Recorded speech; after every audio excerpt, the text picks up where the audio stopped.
kenapa tidak muncul khusyuk itu karena kita nggak tahu kenapa sih ibadah sudah kenceng. komplit, udah kenceng, tapi hatinya masih tetap kosong. Nah, bisa jadi kita analis.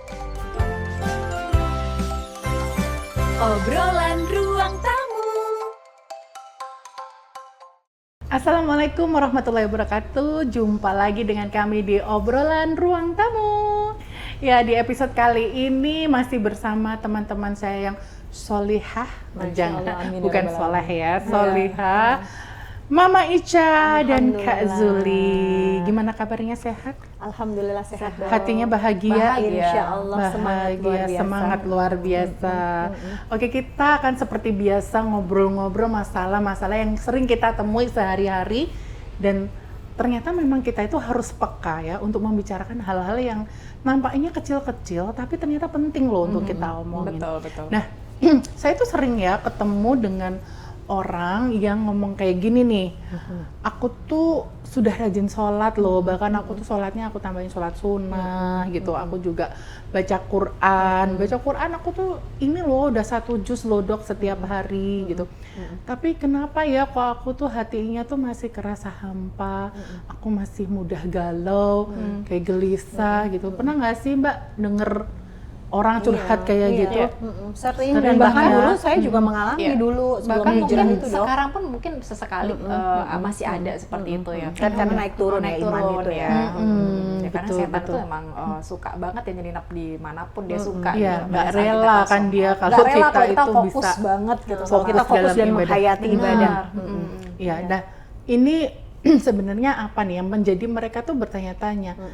Yang dikhawatirkan, aku sudah melakukan ini, kok hatiku masih kosong. Nah ini kan kalau tidak apa ya istilahnya kita dampingi, kita apa namanya ya, kita isi kan berbahaya juga gitu ya. Jangan-jangan dianggap berarti yang dijanjikan katanya mengingat Allah hati akan tenang, kok enggak? Nah, itu gimana nih Mama Ica? Iya, Dokter Dea dan juga Mam Zuli, sahabat muslimah sekalian. Para ulama juga sering ya menasehati kita nih, masyhur banget, di dalam tubuh seseorang ada segumpal darah, dan apabila darah itu baik maka akan baiklah semuanya, kalau enggak maka juga akan berpengaruh. Nah, segumpal darah itu adalah hati, makanya hati ini memang harus senantiasa kita isi dengan ruhiyah yang baik, termasuk untuk tadi agar pada saat kita melakukan berbagai ritual itu nggak kosong ya tadi kan pertanyaannya kenapa sih ibadah sudah komplit, udah kenceng, tapi hatinya masih kosong. Nah, bisa jadi kita analisa di awal pada saat dia menerima maklumat ataupun informasi mengenai ibadah ritual itu, apakah itu sifatnya hanya dogmatis saja?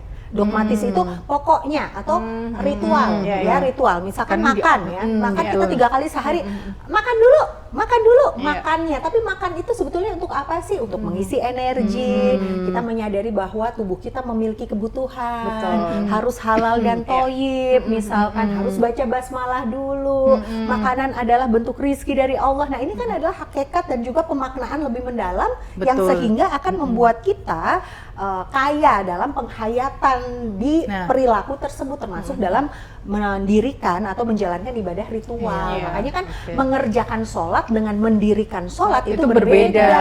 Padahal menurut para mufasir ya, itu bahkan sholat itu bukan hanya sekedar yang ritual itu, bahkan kita menjalankan syariat Allah dalam berbagai perbuatan itu pun diartikan oleh sebagian ulama sebagai sholat, walaupun maksudnya bukan kemudian menggugurkan sholat yang wajib ya, itu tidak ya, itu yang wajib tetap ada, karena kan ahkamul khomsah itu sudah harus menjadi prinsip ya. Syariat di dalam perbuatan kita ada yang wajib, sunnah, mubah, makruh, haram. Yang wajib apa sih? Sholat 5 waktu itu wajib. Ada sholat sunnah misalkan. Nah, itu untuk apa? Nah, itu kita harus gali itu kepada berarti, siapa? Berarti kalau kita melihat dari apa yang disampaikan Mama Ica tadi, itu kalau nggak ada ilmu nggak bisa berarti ilmu itu penting sekali. Oke, Kak Zuli gimana Kak Zuli? Kalau menurutku kenapa tidak muncul khusyuk itu karena kita nggak tahu artinya.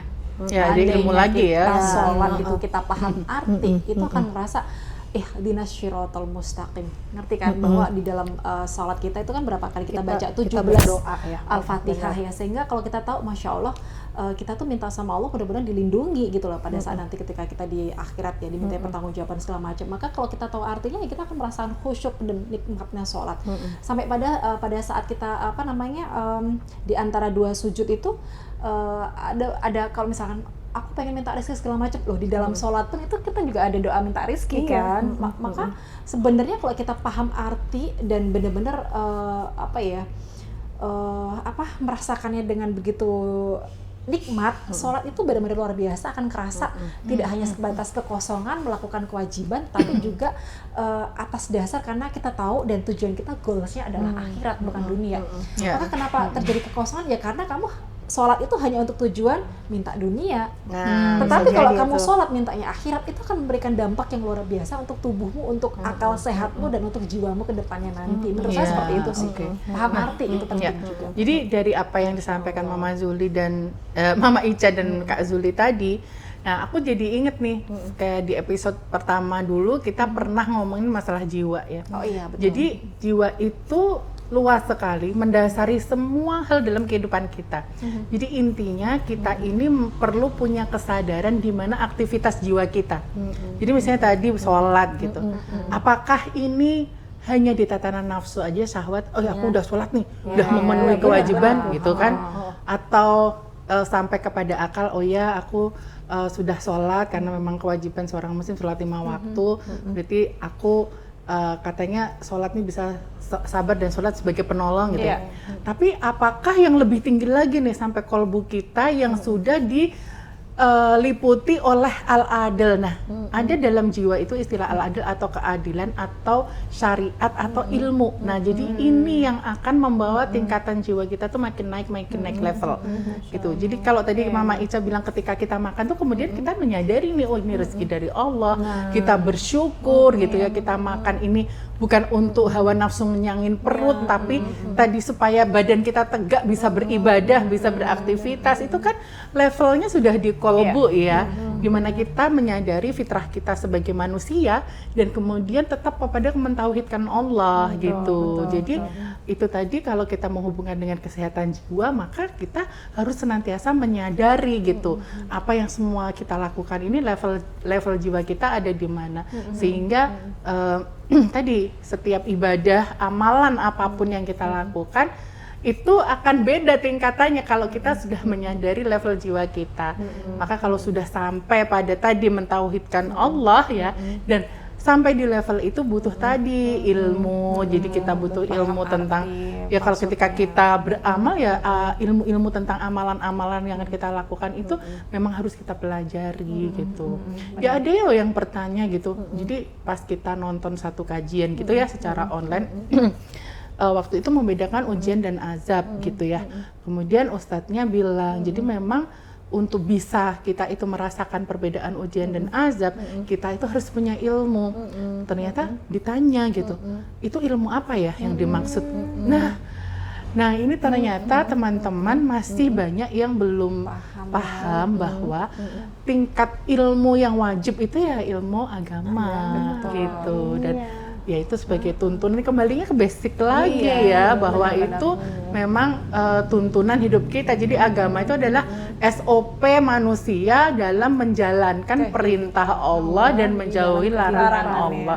Maka yang ilmu wajib kita pelajarin ilmu agama. Itu cara supaya kita ketika melakukan amal ibadah apapun hati kita tidak kosong, tidak hampa, karena kita punya ilmunya, jadi kita ngerti kenapa kita harus melakukan ini, melakukan sholat dan lain sebagainya, dan kita tahu itu untuk apa gitu. Betul, tapi kadang kita melihat di masyarakat ya, itu memang karena mereka belum menggunakan ilmunya dan belum menggunakan akalnya, sehingga rajin ke masjid tapi masih maksiat. Nah, STMJ. Iya, STMJ itu apa tuh? Sholat terus maksiat jalan. Astagfirullahaladzim. Nah, itu dampak dari kekosongan tadi ya, Mbak Betul, Ica. sebetulnya masih ada yang kosong, kemudian dia juga harus memahami tuh siapa sih yang diancam ya oleh Allah di dalam Al-Quran dan hadis. Ada orang fasik. Fasik itu nanti kalau tingkatannya lebih lanjut lagi bisa orang munafik, naudzubillah min dzalik ya, yaitu ciri-cirinya adalah STMJ gitu. Iya benar-benar. Oke. Maka ya memang dampaknya ngeri juga sih nanti kalau misalkan udah sholat tapi kok ketemunya kosong. Kalau kosong akhirnya mereka bisa melegalkan apapun yang salah kan. Iya, Dampaknya akan muncul ditakutkan kemaksiatan begitu, gitu. betul, Merasa bahwa betul. aku udah pakai kerudung kok, udah nutup aurat tapi Padahal masih bukan itu ihtilam. doang, nah, misalkan kayak gitu ya. ya. Nah, iya tuh ngomong STMJ ya. Ya ini yang Sebentar, aku berbahaya jadi ya. pengen minum karena Oh, yang boleh. ada STMJ. Silakan Jangan sambil lupa, minum. Alburut. Ya jadi kalau orang tadi nggak apa-apa lah, maksudnya kan nanti bisa tobat ya kan, STMJ gitu.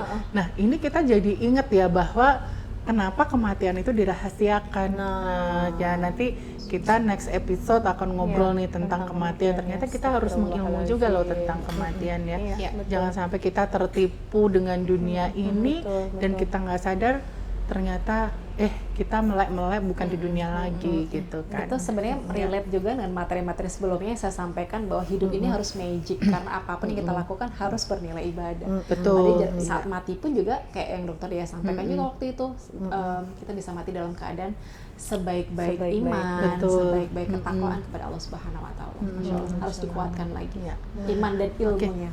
Ya. Baik teman-teman semuanya, makin asik aja ya obrolan ruang tamu kita. Dan silakan teman-teman kalau mau request topik apa yang ingin kita obrolkan di ruang tamu ini, boleh tulis ya.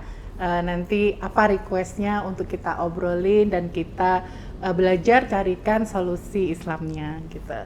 Oke, kita akan jumpa lagi di episode berikutnya. Terima kasih Mama Ica, Kakak Zuli. Sehat-sehat semuanya. Assalamualaikum warahmatullahi wabarakatuh. Waalaikumsalam warahmatullahi wabarakatuh.